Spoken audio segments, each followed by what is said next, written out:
this level happen, does the chairman brief the president or get the green light from the president before such a conversation?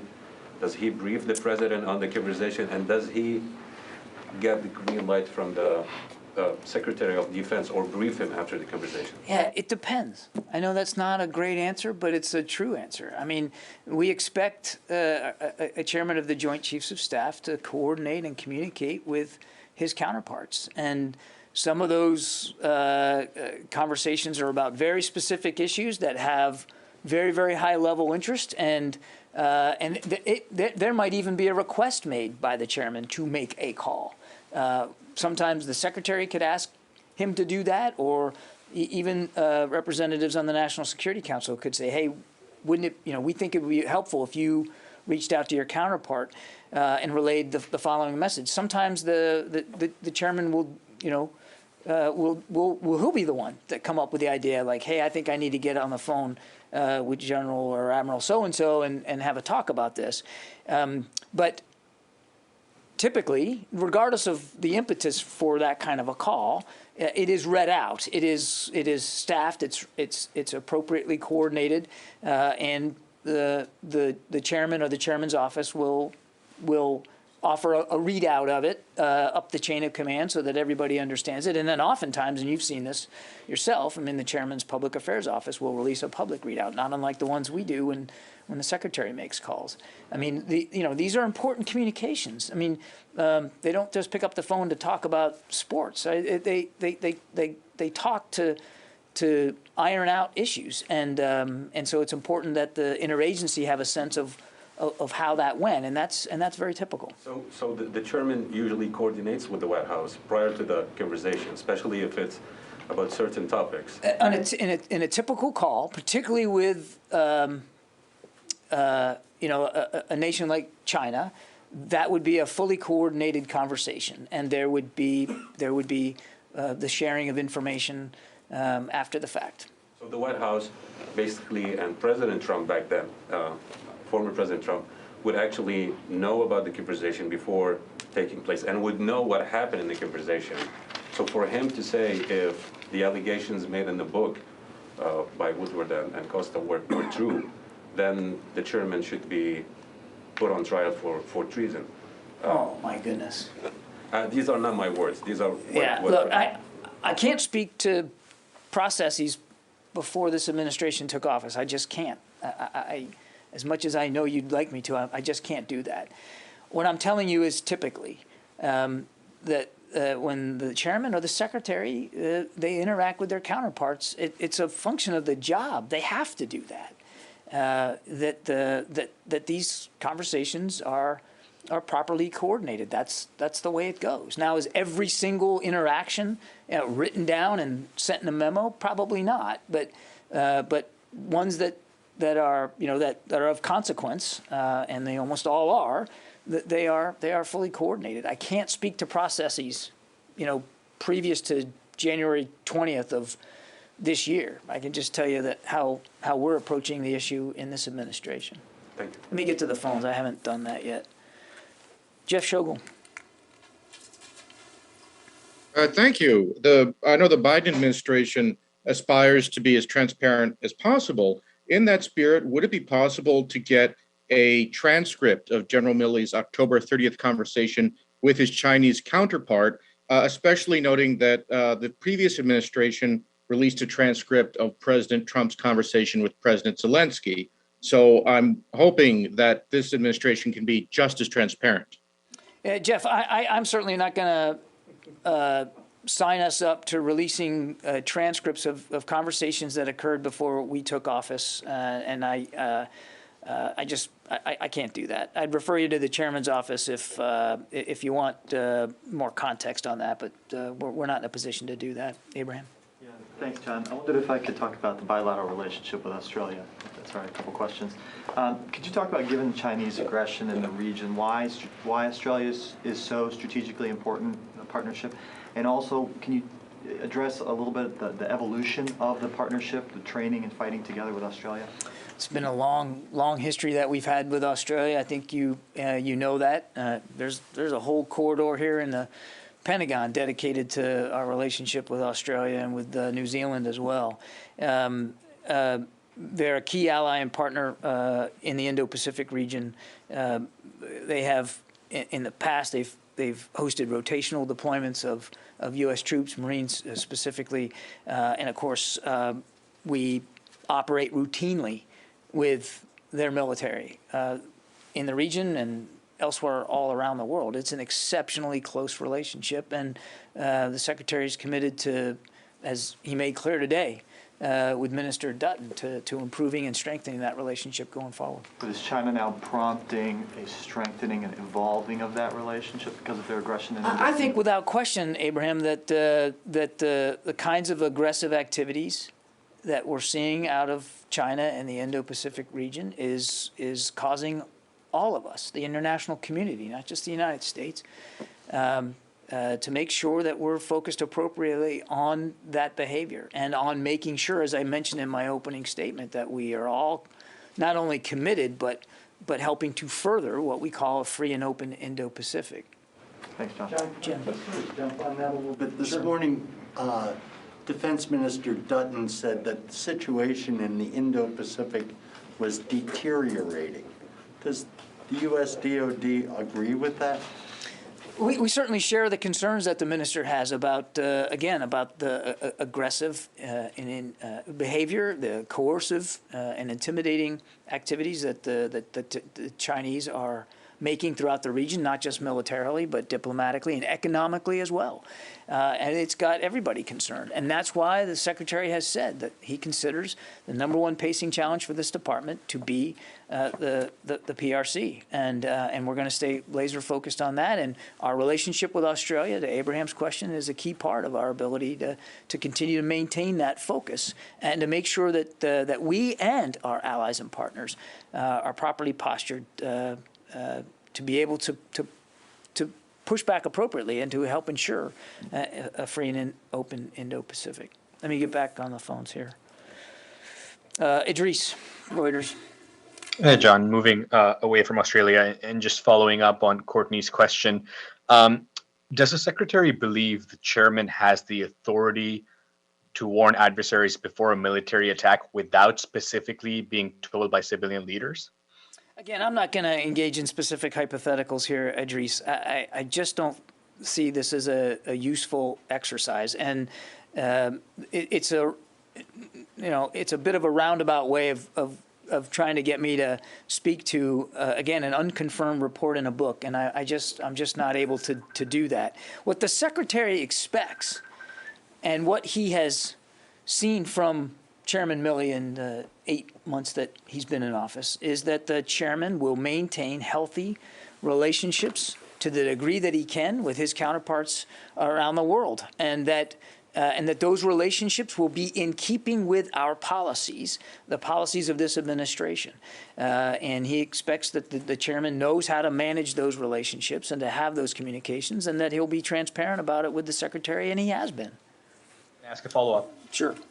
On a different topic, I know the investigation is still going on both drone strikes in Afghanistan in the waning days of the evacuation, but can you say now whether you know the names of any of those people killed in any of those strikes, the 2 strikes that took place in the last few days? Yes, we do. Yeah. Thanks very much, sir. John, 2 questions, please. One on India, one on Afghanistan. You may be aware of that Indian Prime Minister Modi is coming to the U.S. next week. If anything going on in the building as far as the U.S.-India military-to-military relations are concerned, because this will be his first visit under this administration. I don't have anything on the schedule to announce today, but I'm sure if we do, we will. And second, on Afghanistan. Again, the question is, first of all, of course, Afghans are still thanking the U.S. and the military for protecting them. Second, you think... Wait, the Taliban are thanking the United States for protecting them? Is that what you said? Military and the U.S. military for protecting for the last 20 years. They are very thankful to. Yes, sir. And second, you think Afghan government or officials had misled the U.S. or military as far as Kabul falling down so quickly? And or corruption played the role, or they misled the military? Do we think the Afghan government misled us?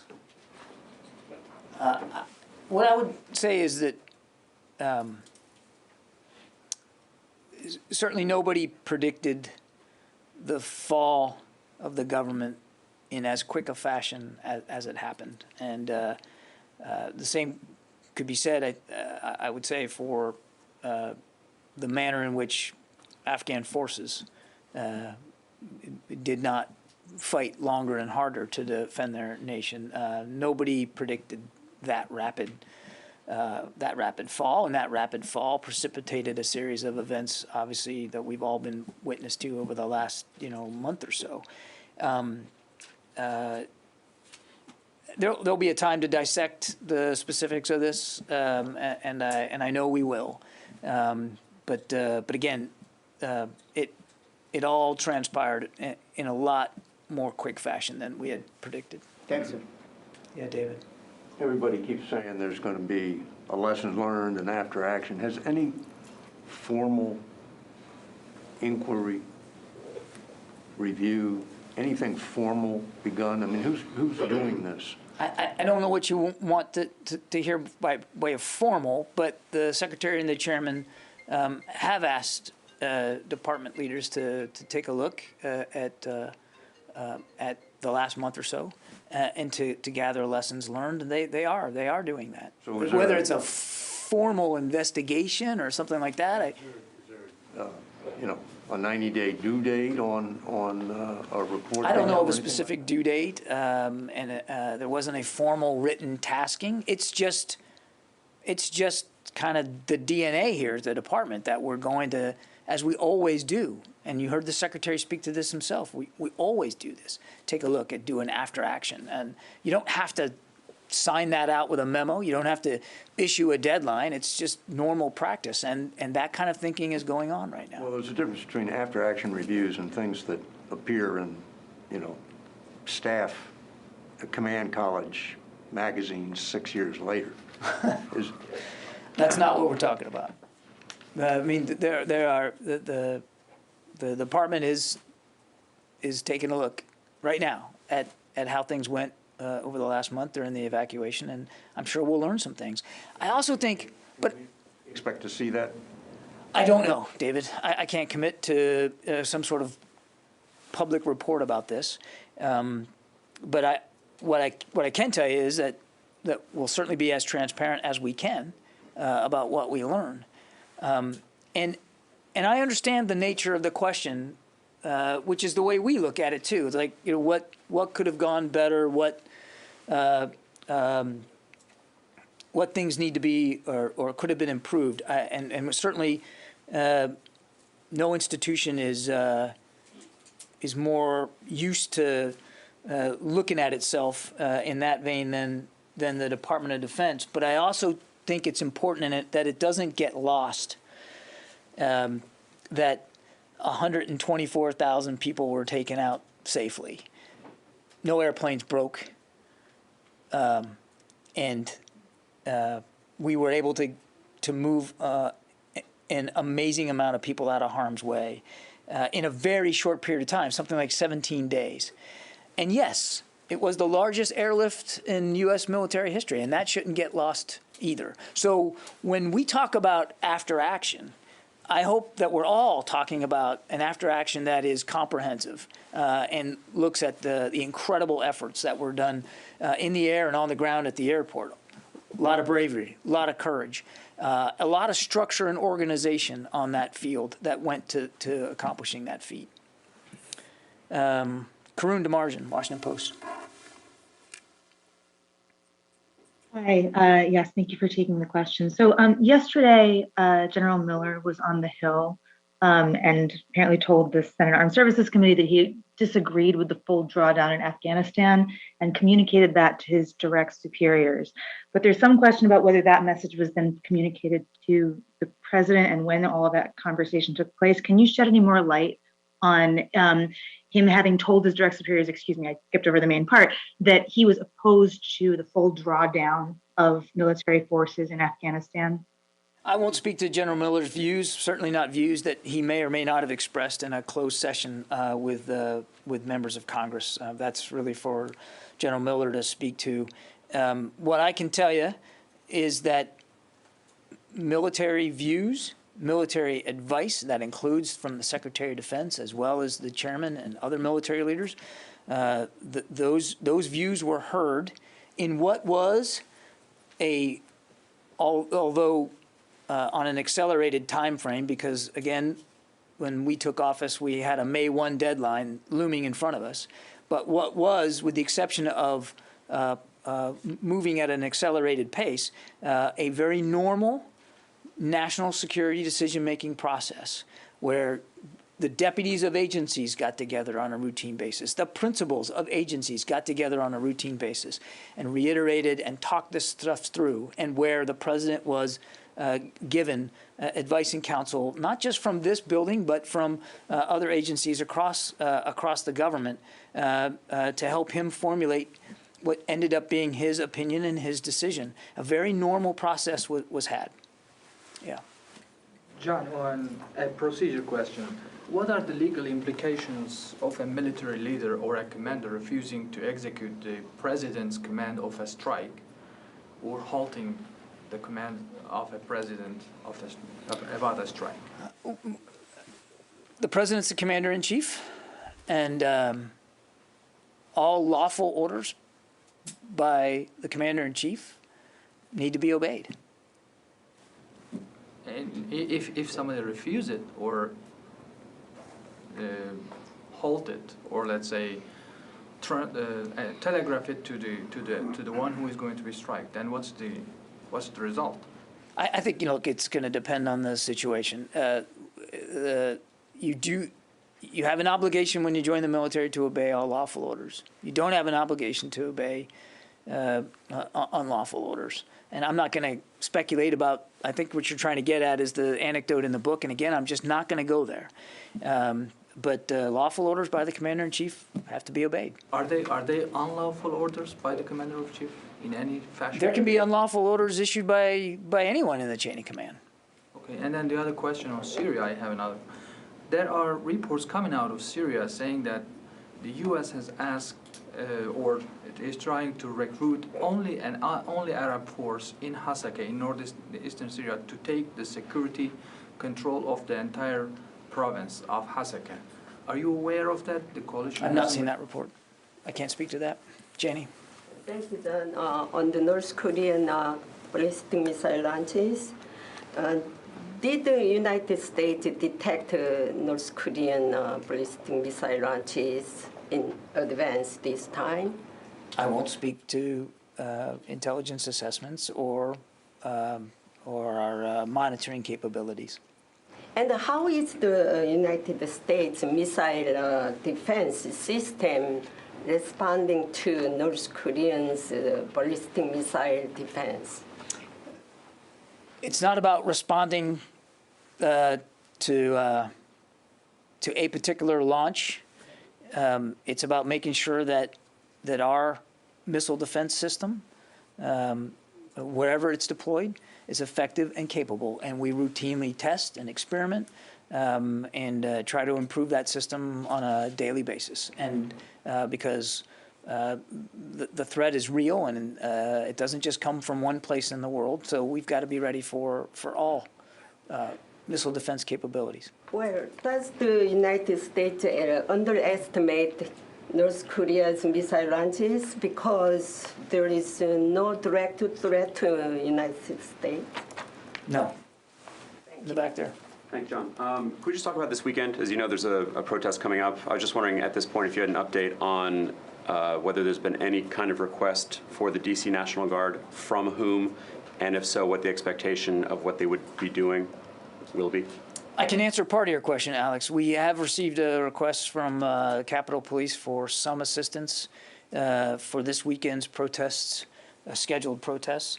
I'm not going to detail the specific request, as is typical. Our policy is to let the agency asking be the ones to speak to the details. What I can tell you is that it will follow the same process that all requests for assistance of the department, when it comes from an outside agency, go through, and that's what we're working on right now. We're doing the analysis. We are in receipt of it. We're analyzing it, and if it can be validated and supported, we'll do that, and we'll look at the sourcing inside the department as to what's most appropriate. How many personnel would that be? Again, I'm not going to get into the details of what the request is. Could you say broadly whether it's more of a law enforcement capability, or in the past, for example, they've been asked to just, like around the inauguration, just to do traffic control? Yeah, again, I'm not going to talk about the specifics of it. My understanding is that it is not at an exorbitant ask. It's not of a particularly large size or major capability. I think it's really more in the form of some manpower support. Yeah, Travis. Since the beginning of August, there have been relatively high number of service member deaths due to COVID, and I'm just wondering if you could confirm. I'm told the number was 17, and I'm wondering if you can confirm the vaccination status of those troops. Are those all unvaccinated troops, or was it a mix of vaccinated and unvaccinated? The 17? I'm not sure where that number comes from. I do not have data on each fatality that we've had because of COVID. I don't have data in terms of whether they were vaccinated or not. Okay. There may have been civilians mixed in with the number I was getting. Well, I mean, there often is. I mean, we've reported out the fatalities, and they are often not necessarily all active duty. But I just don't have the data in front of me in terms of whether they were vaccinated or not. If I could follow up, is there any update on civilian personnel and monitoring for COVID or monitoring for vaccination status? Any kind of timelines or how that process might work? I'm sorry, for what? For civilian personnel? Yeah, I think we're going to be coming out with some implementation guidance here for civilian personnel specifically. What I can tell you for the active duty force, we're just under 88% now have received at least one dosage, and at least one dose, sorry.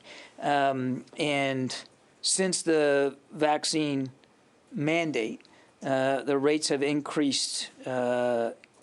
So an additional 11.5% now have received at least one dose since the mandate, and an additional 5% are now fully vaccinated. That is the intention to monitor civilian personnel as well as to their vaccination status? There will be, as I said, we'll be coming out with some implementing guidance on the civilian side and how that's going to operate.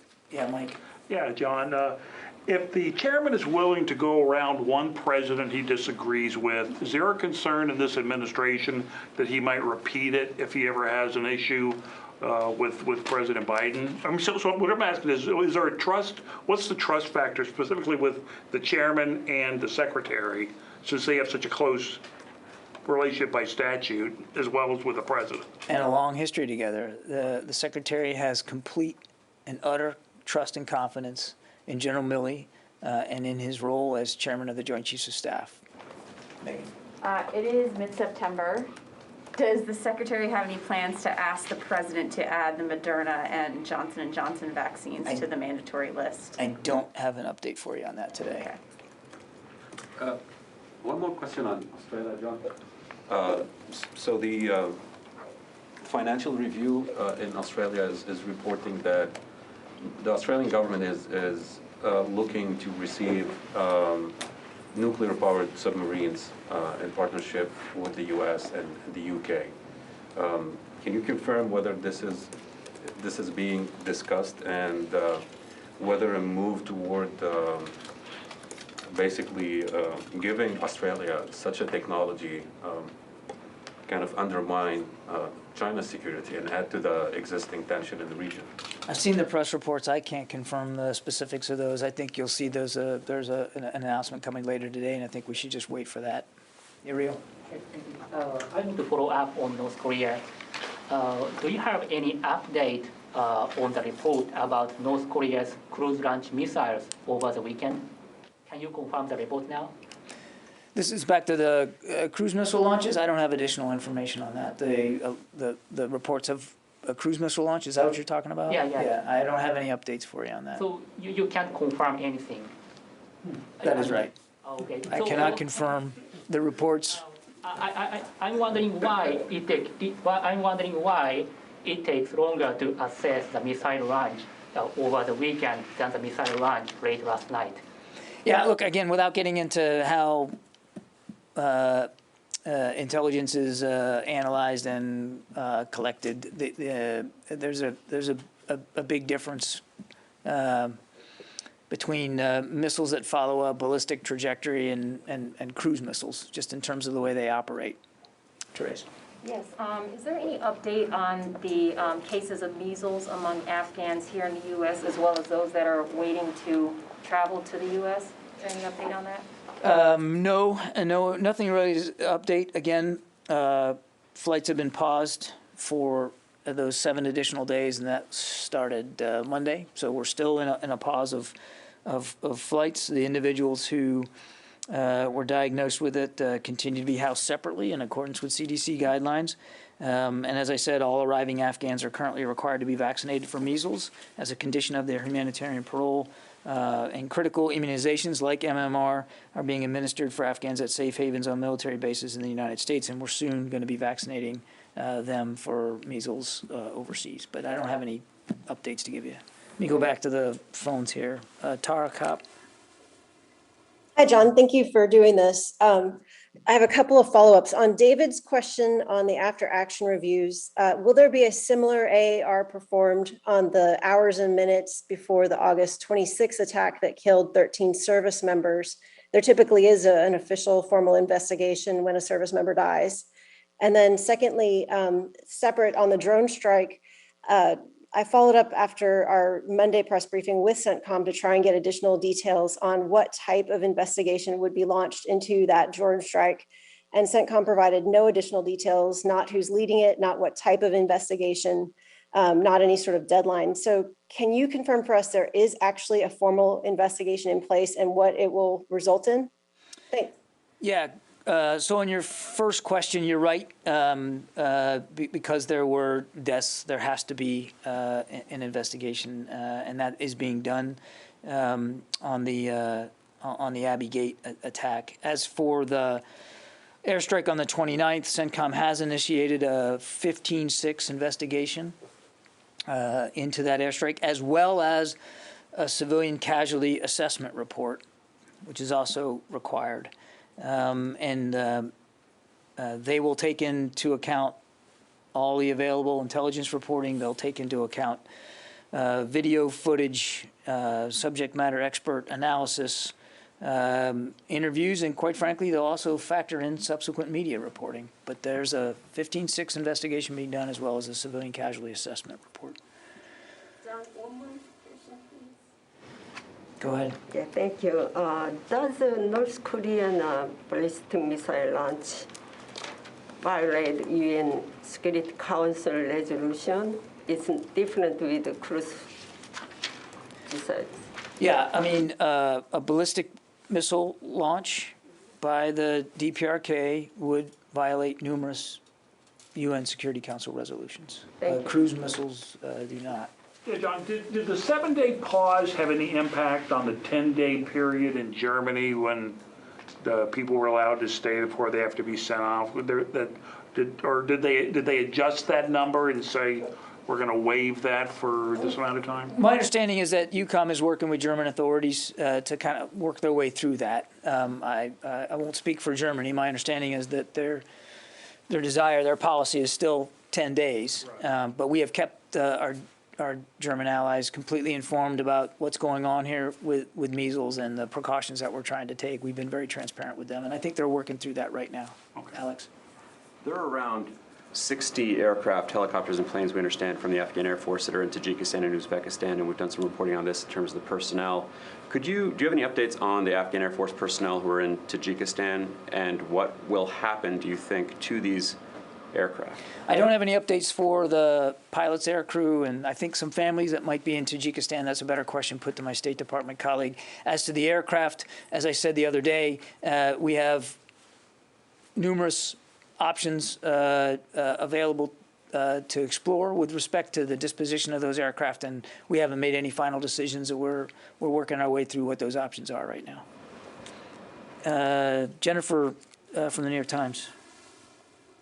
Hi, with respect to the Afghans that are in Oconus locations, do you have a kind of even a round sense of how many are there and why it's taking so long for them to move to the United States? Some people have been there for weeks and don't seem to have any sense of when they might go.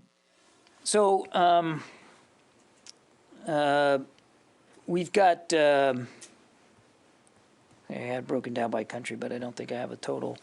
There's 6,300 or so in Ramstein, another 2,500 at Kaiserslautern in Germany.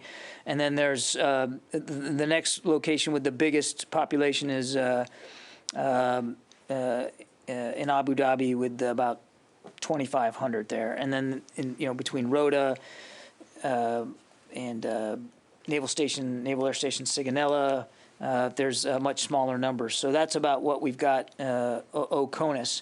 And each location, we're observing different desires by different governments, and we have to respect those sovereign governments and what they desire in terms of this population and moving them. Right now, because of measles, all the flights are paused. So right now, nobody's going anywhere until we work through this with the CDC. But our goal, absent the measles problem, our goal has been to try to move them as quickly as possible to their onward stations. For most of them, it's here to the United States. But right now, we're in a pause, and hopefully, working closely with the CDC, we'll be able to get things moving as quickly as possible. We know that these men and women and their families want to get on with their new lives. We want to help them get on with their new lives, but we also want to do it in as safe a way as possible, and so that's why we're working closely with the CDC on this. Okay, thanks everybody. I appreciate it. We'll see you in a day or two.